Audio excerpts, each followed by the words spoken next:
Good morning, students. We are in the second chapter, Perception and Attitudes.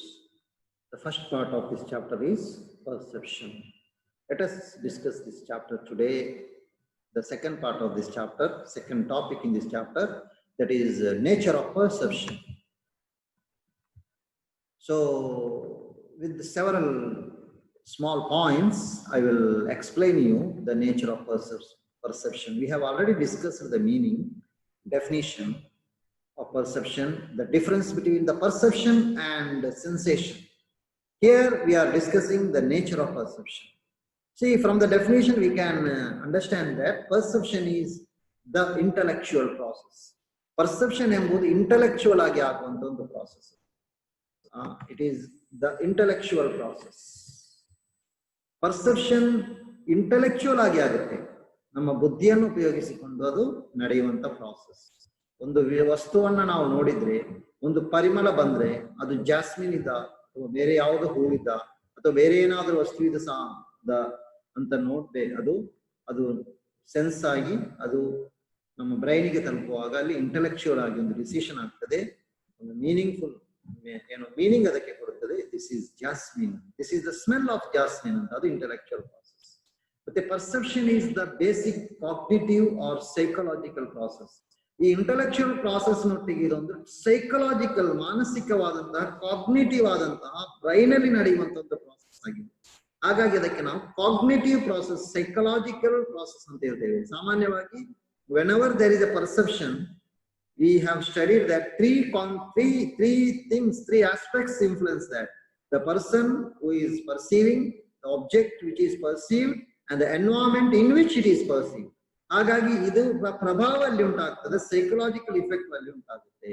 Third nature ಏನಂದ್ರೆ, perception becomes A subjective process and different people may perceive the same event differently. ಅಲ್ವಾ? ಒಂದು ವಸ್ತುವನ್ನ ಯಾರಿಗಾದ್ರೂ ಒಬ್ಬರಿಗೆ ಕೊಟ್ಟು ಬಿಟ್ರೆ, ಏನೋ ಯಾವುದೇ ಒಂದು ಪಿಕ್ಚರ್ ಆಗಲಿ, ನಾನು ಇದರಲ್ಲಿ ಈಗ ಹಾಕ್ಲಿಲ್ಲ ಪಿಕ್ಚರ್ಸ್ ಏನು, ನೀವು ತೆಗಿಕೊಳ್ಳಿ, ನೀವು ಒಂದು ಪೇಪರ್ ತಗೊಳ್ಳಿ, ಅದನ್ನ ಫೋಲ್ಡ್ ಮಾಡಿ, ಅದರೊಳಗೆ ಒಂದು ಇಂಕ್ ಹಾಕಿದಂತಹ ಒಂದು ನೂಲನ್ನ ಹಾಕಿ ಹೀಗೆ ಎಳೆದು ಬಿಟ್ಟು ನಂತರ ಆ ಪೇಪರ್ನ ಒಳಗೆ ಒಂದು ಚಿತ್ರ ಬರ್ತದೆ. ನಿಮ್ಮ ಮನೆಯಲ್ಲಿರುವಂತ ಮಕ್ಕಳಲ್ಲಿ, ದೊಡ್ಡವರಲ್ಲಿ ಕೇಳಿ ಇದು ಏನಂತ. ಒಂದು 4 ಜನರಲ್ಲಿ ಕೇಳಿದ್ರೆ 4 ಜನರು 4 ಉತ್ತರ ಕೊಡ್ತಾರೆ. Because the same thing is same, object is same, but at the same time 4 people give the meaning in 4 different ways. 4 ಜನರು 4 ರೀತಿಯಲ್ಲಿ ಅದಕ್ಕೆ ಡಿಫರೆನ್ಸ್ ಏನ್ ಮಾಡಬಹುದು, ಅದಕ್ಕೆ ಅರ್ಥ ಕೊಡ್ಬಹುದು ಅಲ್ವಾ? ಈಗ ಯಾವುದೇ ಒಂದು ವಿಷಯವಾದ್ರೂ ಅಷ್ಟೇ, ಅದನ್ನ ನಾವು ಹೇಗೆ ಅರ್ಥ ಮಾಡ್ತೇವೋ ಅದನ್ನು ಹೊಂದಿಕೊಂಡದಿರ್ತದೆ. ಈಗ ನೋಡಿ, ಈಗ ಒಂದು ಗೆರೆ ಹೀಗೆ ಹಾಕ್ತೇನೆ ನಾನು, ಅದರ ಮೇಲೆ ಹೀಗೆ ಒಂದು ಗೆರೆ ಹಾಕ್ತೇನೆ, ಕಾಣ್ತದಲ್ವಾ? ಇದನ್ನ ಯಾರಾದ್ರೂ ಒಬ್ಬರಲ್ಲಿ ಕೇಳಿದ್ರೆ ಇದು ಏನು, ವಾಟ್ ಈಸ್ ದ ಮೀನಿಂಗ್, ನೀವೇ ಚಿಂತನೆ ಮಾಡಿ. ಈಗ ಇದು ನಮಗೆ 2 ವೇ ಕಮ್ಯುನಿಕೇಶನ್ ಮಾಡ್ಲಿಕ್ಕೆ ಆಗ್ತಾ ಇಲ್ಲ, ನೀವು ಕೇಳೋದು ಮಾತ್ರ ಅಲ್ವಾ.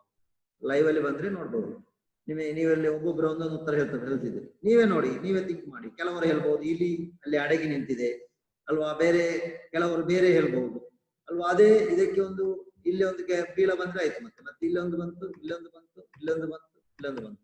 ಕೆಲವರು ಇದಕ್ಕೆ ಏನಾದ್ರೂ ಒಂದು ಪ್ರಾಣಿ ಅಂತ ಹೇಳ್ಬೋದು, ಕೆಲವರು ಹೇಳ್ಬೋದು ಇದು ಸೂರ್ಯೋದಯ ಆಗುದು ಅಂತ ಹೇಳ್ಬೋದು ಅಲ್ವಾ.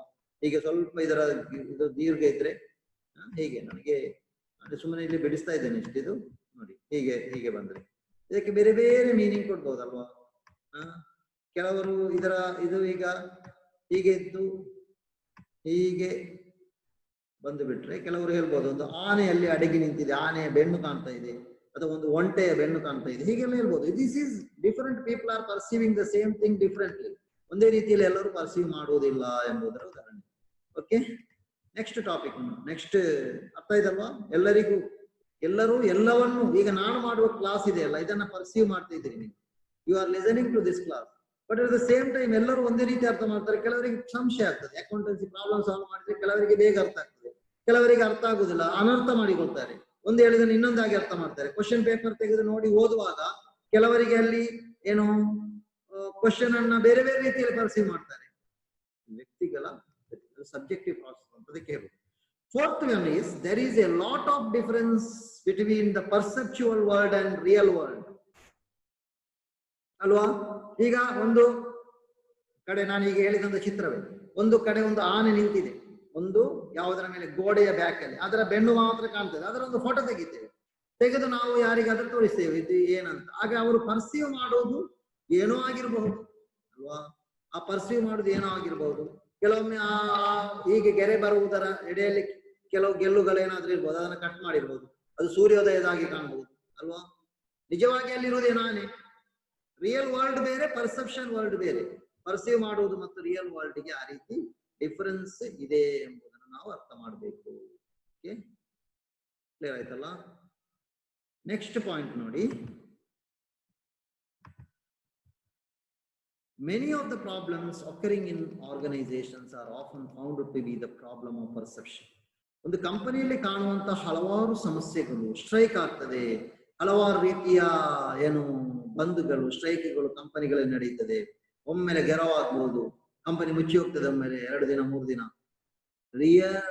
ರೀಸನ್ ಏನು ಇರ್ಲಿಕ್ಕಿಲ್ಲ, misunderstanding, problem of perception. ಒಂದು ವಿಷಯವನ್ನು ಅವರಿಗೆ ಪರ್ಸೀವ್ ಮಾಡುವುದರೇ ತಪ್ಪಾಗಿದೆ. ಇದನ್ನ ಪರ್ಸನಲ್ ಮ್ಯಾನೇಜರ್, ಕಂಪನಿ ಮ್ಯಾನೇಜ್ಮೆಂಟ್ ತಿಳಿದಿರಬೇಕು. ಜನರಿಗೆ ಪರ್ಸೆಪ್ಷನ್ ಸರಿ ಆಗುವ ರೀತಿಯಲ್ಲಿ ಕ್ಲಾರಿಟಿ ಕೊಡಬೇಕು. They should be given clarity. The explanation should be very lucid, clear. It should be very much clear. There should be no ambiguity, vagueness in the explanation. ಏನೋ ಒಂದು decision ಮಾಡಿದೆ company, ಏನೋ ಒಂದು employees ನ ಬಗ್ಗೆ, ಆ decision ನ ಬಗ್ಗೆ ಕಂಪನಿಯಲ್ಲಿ ಏನಾಗಿದೆ ಅಂದ್ರೆ ಜನರಿಗೆ ಮತ್ತು ಅಲ್ಲಿರುವಂತ ಯಾರು ಎಂಪ್ಲಾಯೀಸ್ ಗೆ ಕನ್ಫ್ಯೂಷನ್ ಆಗಿದೆ. They have perceived it differently. ಯಾರೋ ಒಬ್ಬ ವ್ಯಕ್ತಿ ಏನೋ ಒಂದು ಮಾತಾಡಿದ, ಆ ಮಾತನ್ನ ಯಾವುದೋ ಒಂದು ವಿಭಾಗದ ಜನರು ನಮಗೆ ವಿರುದ್ಧ ಮಾತಾಡಿದಂತವ್ರು ಭಾವಿಸ್ತಾರೆ. ನಿಜವಾಗಿ ಹಾಗೆ ಆಗಿರುವುದಿಲ್ಲ ಅಲ್ವಾ, ಹಾಗೆಲ್ಲ ಆಗ್ತದೆ. ಇದೆಲ್ಲ ಅಂದ್ರೆ ಪ್ರಾಬ್ಲಮ್ಸ್ ಆಗೋದು ಪರ್ಸೆಪ್ಷನ್ ಇಂದ. ಮೇಜರ್ ಪ್ರಾಬ್ಲಮ್ ಏನಂದ್ರೆ ಪರ್ಸೆಪ್ಷನ್ ಪ್ರಾಬ್ಲಮ್ ಆಗಿರ್ತದೆ. ಆಯ್ತಲ್ಲ. ನೆಕ್ಸ್ಟ್ ನಾವು ಇಂಪಾರ್ಟೆನ್ಸ್ ಆಫ್ ಪರ್ಸೆಪ್ಷನ್ ನೋಡುವ. ಪರ್ಸೆಪ್ಷನ್ ಎಷ್ಟು ಇಂಪಾರ್ಟೆಂಟ್ ಆಗಿದೆ, ಯಾಕಂದ್ರೆ people working within the organisation structure, they are working to achieve the organisational objectives ಅಲ್ವಾ. ಆರ್ಗನೈಸೇಷನ್ ಸ್ಟ್ರಕ್ಚರ್ ನಮಗೆ ಏನನ್ನು ಕೊಡ್ತದೆ ಅಂದ್ರೆ provide hierarchy of authority, responsibility, rules, regulation. ನಮಗೆ ಆರ್ಗನೈಸೇಷನ್ ಸ್ಟ್ರಕ್ಚರ್ ಅನ್ನು ನೋಡಿದ್ರೆ ಅಲ್ಲಿ ಸ್ಟ್ರಕ್ಚರ್ ಅಲ್ಲಿ ಒಬ್ಬೊಬ್ಬ ಒಂದೊಂದು ಪೊಸಿಷನ್ ಅಲ್ಲಿ ಇರುವವರ ಅಥಾರಿಟಿಯನ್ನು, ಅವರ ಜವಾಬ್ದಾರಿ, ರೆಸ್ಪಾನ್ಸಿಬಿಲಿಟಿ ಏನು, ರೂಲ್ಸ್ ರೆಗ್ಯುಲೇಷನ್ ಏನಿದೆ, ಅವರ ಪವರ್ ಏನು, ಇದೆಲ್ಲ ಅಲ್ಲಿ ಗೊತ್ತಾಗುತ್ತೆ. Okay, role of the manager ಏನಂದ್ರೆ ಇಲ್ಲಿ is primarily concerned with the achievement of the organisational objective. Organisational objective ಅನ್ನು ಅಚೀವ್ ಮಾಡುವುದು ಮ್ಯಾನೇಜರ್ನ ರೋಲ್. Through specified behaviour of its ಮೆಂಬರ್ಸಿನ ಸರಿಯಾದಂತ ಒಂದು ಬಿಹೇವಿಯರ್ ನ ಮೂಲಕ ಅವರು ಅದನ್ನ ಅಚೀವ್ ಮಾಡಬೇಕು. ಸೊ ಹಾಗಾಗಿ perception effects outcome of the behaviour. Perception ಖಂಡಿತವಾಗಿಯೂ ಅಲ್ಲಿರುವಂತ ಜನರ ಬಿಹೇವಿಯರ್ ನ ಮೇಲೆ ಪ್ರಭಾವ ಬೀರುತ್ತದೆ. So in understanding behaviour, manager must recognise the role of the perception in human behaviour at work ಅಲ್ಲಿ, ವರ್ಕ್ ಪ್ಲೇಸ್ ಅಲ್ಲಿ ಹ್ಯೂಮನ್ ಬಿಹೇವಿಯರ್ ಇದೆಯಲ್ಲ, ಅದರಲ್ಲಿ ಪರ್ಸೆಪ್ಷನ್ ರೋಲ್ ಇದೆಯಲ್ಲ, ಅದನ್ನು ರೆಕಗ್ನೈಸ್ ಮಾಡಲೇಬೇಕು. ಒಬ್ಬ ವ್ಯಕ್ತಿ ಆಬ್ಸೆಂಟ್ ಆಗುವುದಾದ್ರೆ ಏನು ಕಾರಣ, ಅಥವಾ ಒಬ್ಬ ವ್ಯಕ್ತಿ ಕಂಪನಿಯಲ್ಲಿ ಅವನಿಗೆ ಇಷ್ಟ ಇಲ್ಲ, ಅಲ್ಲಿ ಬಿಟ್ಟು ಹೋಗುವಂತ ಒಳ್ಳೆ ಒಂದು employee, a good efficient effective employee, manager of the company, managing position ಅಲ್ಲಿ ಮ್ಯಾನೇಜ್ಮೆಂಟ್ ಅಲ್ಲಿ ಒಬ್ಬ ವ್ಯಕ್ತಿ top level job, he is leaving the company. What is the reason? You should understand. ಅವನ ಬಿಹೇವಿಯರ್ ಗೆ, ಅಥವಾ ಒಬ್ಬ ವ್ಯಕ್ತಿ ಈ ರೀತಿ ಬಿಹೇವ್ ಮಾಡ್ತಾ ಇದ್ದಾನೆ, what is the reason for that? That should be understood. So understanding perception in organisational settings is important. ಅದು ತುಂಬಾ ಇಂಪಾರ್ಟೆಂಟ್. ಯಾಕೆಂದ್ರೆ ಪರ್ಸೆಪ್ಷನ್ ತುಂಬಾ ಇಂಪಾರ್ಟೆಂಟ್. ಯಾಕೆಂದ್ರೆ for controlling and directing the work force in the organisation. Work force ಅನ್ನ control ಮಾಡಬೇಕು, ಅವರಿಗೆ direction ಕೊಡ್ಬೇಕಾದ್ರೆ ಅದು ಇಂಪಾರ್ಟೆಂಟ್ ಆಗಿದೆ ಒಂದು. ಹಾಗಾಗಿ in organizational settings, the knowledge and understanding of perception is very much helpful, and it is very much important to the organization in several areas. Which are the areas we will see one by one. First one is interpersonal relationship. Interpersonal relationship, ವ್ಯಕ್ತಿಗಳ ನಡುವೆ ಇರುವಂತಹ ಒಬ್ಬ relation between one employee and another, from the between the superior and his subordinate, and also among the superiors, among the subordinates. So organizations are intended to bring about integrated behavior. ಒಂದು integrated ಆದಂತಹ behavior ಅವರಲ್ಲಿ ಇರಬೇಕು. Managers need to know whether or not members share similar or at least compatible perception. Members ಆದವರು same ಅಥವಾ at least similar ಅಥವಾ ಒಂದು compatible ಆದ ಒಂದು ಹೊಂದಾಣಿಕೆ ಆಗುವಂತ ರೀತಿಯ ಒಂದು ಪರ್ಸೆಪ್ಷನ್ ಇದೆಯಾ ಅಂತ. ಒಂದನ್ನ ಏನೋ ಅರ್ಥ ಮಾಡಿ ಇನ್ನೊಬ್ಬ ಏನೋ ಅರ್ಥ ಮಾಡಿದ್ರ, ಒಬ್ಬ ಒಂದು ಒಬ್ಜೆಕ್ಟ್ ಅನ್ನು ತೋರಿಸಿದ ಇಲಿ ಅಂತ ಹೇಳಿ ಇನ್ನೊಬ್ಬ ಏನೋ ಆನೆ ಅಂತ ಹೇಳಿದ್ರೆ ಹೇಗಾಗ್ಬೋದು ಅಲ್ವಾ? ಅಂತಹ ಡಿಫರೆನ್ಸ್ ಇರಬಾರ್ದು, ಅಟ್ ಲೀಸ್ಟ್ ಕಂಪ್ಯಾಟಿಬಿಲಿಟಿ ಇರಬೇಕು. So if they do not, ಹಾಗೆ ಅಲ್ಲ ಅಂದ್ರೆ problems of organisation are greater and it will require efforts to make the perceptions more compatible. ಆಗ ಪರ್ಸೆಪ್ಷನ್ ಅನ್ನ ಕಂಪ್ಯಾಟಿಬಲ್ ಮಾಡ್ಲಿಕ್ಕೆ, ಅವರ ಅರ್ಥ ಮಾಡಿಸುವಿಕೆ, ಗ್ರಹಿಸುವುದನ್ನ ಸರಿ ಮಾಡ್ಲಿಕ್ಕೆ ಶ್ರಮಿಸಬೇಕು. Misperceptions usually lead to strain relationship. Misperception ಆಗಿಬಿಟ್ರೆ, ಈಗ ಒಬ್ಬನಿಗೆ ಇನ್ನೊಬ್ಬನ ಮುಖ ನೋಡಿದ್ರೆ ಆಗುದಿಲ್ಲ, ಅವನ ಹತ್ರ ಮಾತಾಡುದಿಲ್ಲ. ಏನು ಕಾರಣ? ಅವನು ಇವನ ಬಗ್ಗೆ ಪರ್ಸೆಪ್ಷನ್ ಮಾಡಿದ್ದು ರಾಂಗ್ ಆಗಿದೆ.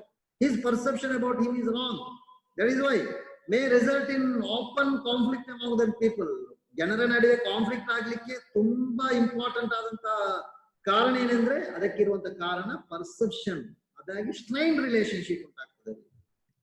ಸೊ ಸೆಕೆಂಡ್ ಏರಿಯಾ ಏನಂದ್ರೆ selection of the employees. Organisations they select the new employees ಅಲ್ವಾ? ಏನ್ ಮಾಡ್ತಾರೆ? ಸೆಲೆಕ್ಷನ್ ಟೆಸ್ಟ್ ಮಾಡ್ತಾರೆ, interview, review of the applicants back ground ಇದೆಲ್ಲ ಮಾಡ್ತಾರೆ. ಟೆಸ್ಟ್ ಮಾಡ್ತೇವೆ. ಯಾವುದೇ ಒಂದು ಕಂಪನಿಗೆ ನೀವು ಜಾಯ್ನ್ ಆಗ್ಬೇಕಾದ್ರೆ you will be they will conduct a test among you. Test will be administrate upon you. They will conduct interview. ಇದರಲ್ಲೆಲ್ಲ ನಿಮ್ಮ ಪರ್ಸೆಪ್ಷನ್, ನಿಮ್ಮ ಬಗ್ಗೆ ಅವರೊಂದು ಪರ್ಸೀವ್ ಆಗ್ತಾರೆ ಅವರಿಗೆ. They will review your application also ಅಲ್ವಾ? Much of the information is vague and subject to many perceptual problems when they become selection decisions. ಕೆಲವೊಮ್ಮೆ interview board ಅಲ್ಲಿ ಇರುವವರು ರಿಜೆಕ್ಟ್ ಮಾಡುವಂತ ಸಂದರ್ಭದಲ್ಲಿ ಎಫಿಷಿಯಂಟ್ ಎಫೆಕ್ಟಿವ್ ಎಂಪ್ಲಾಯ್ ಅನ್ನು ರಿಜೆಕ್ಟ್ ಮಾಡಬಹುದು. ಈಗ ಒಂದು ಸಾಫ್ಟ್ವೇರ್ ಇಂಜಿನಿಯರ್ ಅಂತ ಒಬ್ಬರನ್ನ ಸೆಲೆಕ್ಟ್ ಮಾಡುವಾಗ ಇವರು ಅವನ ಇಂಟರ್ ಪರ್ಸನಲ್ ಸ್ಕಿಲ್ ಅನ್ನೆಲ್ಲ ನೋಡಿದ್ರೆ ಆಗ್ತದೆ. ಅವನ ಎಬಿಲಿಟಿ ಏನಿದೆ, what is his intellectual ability in software development, that should B same. ಅದರಲ್ಲಿ ಅವರಿಗೆ ತಪ್ಪಾದ್ರೆ ಸ್ಟ್ರಾಂಗ್ ಎಂಪ್ಲಾಯ್ನ ಅಪಾಯಿಂಟ್ಮೆಂಟ್ ಮಾಡ್ತಾರೆ. ಹಾಗಾಗಿ ಇನ್ಫಾರ್ಮೇಶನ್ ಹೇಗಿರ್ಬೋದು, ಮೆನಿ ಪರ್ಸೆಪ್ಷನಲ್ ಪ್ರಾಬ್ಲಮ್ಸ್ ಅಲ್ಲಿ ಇರ್ಬೋದು. Organizational behavior helps the managers in understanding the human behavior and perceptual issues influencing such behavior. ಹಾಗಾಗಿ ಇದನ್ನ organisational behaviour, human behaviour ಅನ್ನು ಅರ್ಥ ಮಾಡೋದರಲ್ಲಿ, ಪರ್ಸೆಪ್ಷನ್ ಇಶ್ಯೂ ಅಲ್ಲಿ ಈ ಸಮಸ್ಯೆ ಉಂಟಾಗುತ್ತೆ. Knowledge of the perception makes the manager to manage people effective in the organisation. ಸರಿಯಾಗಿ ಜನರನ್ನ ಪರ್ಸೀವ್ ಮಾಡೋದು ಆರ್ಗನೈಸೇಷನ್ ಅನ್ನು ಎಫೆಕ್ಟಿವ್ ಆಗಿ ರನ್ ಮಾಡೋದಕ್ಕೆ ತುಂಬಾ ಇಂಪಾರ್ಟೆಂಟ್ ಆಗಿದೆ. ಥರ್ಡ್ ಒನ್ ಏನಂದ್ರೆ performance appraisal. What is this? Appraisal of the employees working in the organisation. Superiors they appraise the subordinates ಅಲ್ವಾ? Appraisal of a subordinate's performance is highly affected by the accuracy of the manager's perception. Manager ಆದವ ಅವನ subordinate ಅನ್ನ accurate ಆಗಿ perceive ಮಾಡಬೇಕು. ಅವನ perception ಇದೆಯಲ್ಲ, that perception which is a intellectual cognitive process, it should be perfect, accurate. Then only the perception sari illa andre appraisal wrong. Major areas of the concern in this concern are idaralli ಬೇರೆ ಏರಿಯಾಗಳಿವೆ. Managers may have tendency to positively evaluate. Some managers ಕೆಲವರಿಗೆ positive mark ಕೊಡ್ತಾರೆ. Evaluation, ಮೌಲ್ಯಮಾಪನ ಮಾಡುವಾಗ positive ಆಗಿ ಅವರನ್ನ ಅವರನ್ನು evaluate ಮಾಡ್ತಾರೆ. ಏನು ಕಾರಣ? ಬಿಕಾಸ್ ಬೆಟರ್ ಲೈಕ್, ಅವನನ್ನು ಇವನು ಇಷ್ಟಪಡ್ತಾನೆ, ಇವನು ಒಂದೇ ಗುಂಪಿಗೆ ಸೇರಿದವರಾಗಿರ್ಬೋದು. ಕೆಲವೊಮ್ಮೆ ಕಮ್ಯುನಲ್ ಮೈಂಡ್ ಇದ್ರೆ, ಕೆಲವೊಮ್ಮೆ ಕಾಸ್ಟ್, ರಿಲಿಜಿಯನ್, ಕ್ರೀಡ್, ಕಲರ್ ಇದೆಲ್ಲ ಬೇರೆ ಯುರೋಪಿಯನ್ ಕಂಟ್ರೀಸ್ ಎಲ್ಲ ಆದ್ರೆ ಕೆಲವು ರಾಷ್ಟ್ರಗಳಲ್ಲಿ ಕಲರ್ನ ಮೇಲೆ ಡಿಸ್ಟಿಂಗ್ವಿಶ್ ಮಾಡೋರಿದ್ರೆ ಅದು ಏನಾಗ್ಬೋದು? ಎಫೆಕ್ಟ್ ಆಗ್ಬೋದು ಅಲ್ವಾ? ಅದು ಆಗ್ಬಾರ್ದು. Sometimes they are A favoured task. ಏನಾದ್ರೂ ಫೇವರ್, ಮ್ಯಾನೇಜರ್ಗೆ ಬೇಕಾದಂತ ಏನಾದ್ರೂ ಫೇವರ್ ಮಾಡಿಬಿಟ್ರೆ ಆಯ್ತು, ಮತ್ತೆ ಅವನನ್ನು ಗುಡ್ ಅಂತ ಹೇಳಿಬಿಡ್ತಾರೆ. ಪರ್ಟಿಕ್ಯುಲರ್ಲಿ ನೋಟಿಸಿಯೇಬಲ್. ಕೆಲವರು ಇರ್ತಾರೆ ತುಂಬಾ ನೋಟಿಸಿಯೇಬಲ್, ಏನಿದ್ರು ಅವನು ಎದುರಲ್ಲಿ ಇರ್ತಾನೆ ಅಪ್ಪ, ಏನು ವರ್ಕ್ ಮಾಡಿದ್ರೆ ಏನಿಲ್ಲದಿರ್ಬೋದು, ಅವನು ನೋಡುವಾಗ ಅಂತ ಹೇಳಿ ತುಂಬಾ ಕೆಟ್ಟಪ್ ಅಲ್ಲಿ ಇರ್ತಾನೆ, ವರ್ಕ್ ಅಲ್ಲಿ ನಥಿಂಗ್. ಅಪಿಯರೆನ್ಸ್ ಅಲ್ಲಿ ಬಿಗ್ ಅಲ್ವಾ, ತುಂಬಾ ದೊಡ್ಡದಿರ್ತಾನೆ. ಅಪಿಯರೆನ್ಸ್ ಅಲ್ಲಿ ಹೀರೋ ಆಗಿರ್ತಾನೆ, ಆದ್ರೆ ವರ್ಕ್ ಅಲ್ಲಿ ಝೀರೋ ಆಗಿರ್ತಾನೆ ಅಂತವ್ರು ಇರ್ತಾರೆ.